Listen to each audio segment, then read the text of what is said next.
В Мирном в социальных сетях растет число недовольных покупателей продуктов. Потребители жалуются не только на недобросовестных предпринимателей, но и не знают, как достучаться до надзорных органов.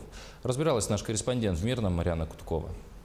Проблема высоких цен на продукты и просрочки в последнее время обсуждается очень часто, особенно в социальных сетях.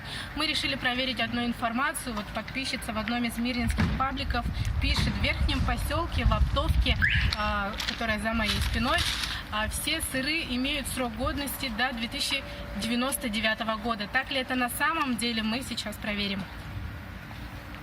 Вот нашли сыр Чизбир, годен до 30 декабря 1999 года. Сардельки.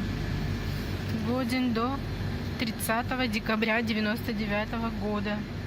Упаковано 22 июля 2018 года и годен до 30 декабря 1999 года. Оказалось, все дело в сбое программы маркировки. Так нам объяснили в магазине. Сбой в программе 23-го упаковано.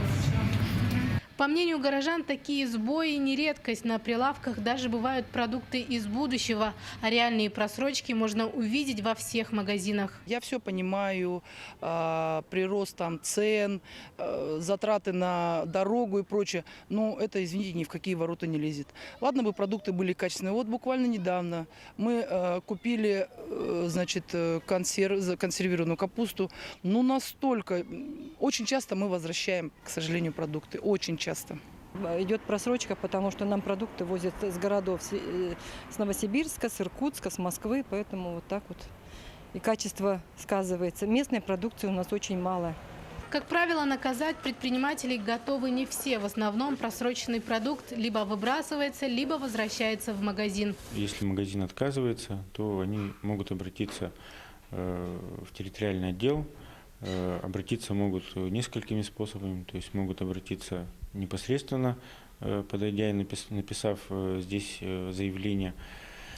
Также у нас есть официальный сайт управления Роспотребнадзора, где после авторизации гражданин может, значит, в электронном виде подать заявление о нарушенных его правах.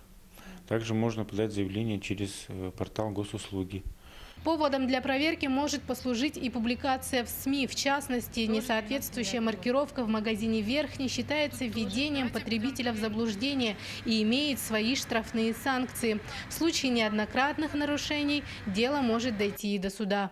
Марьяна Куткова, Евгений Тайтонов, Мирный.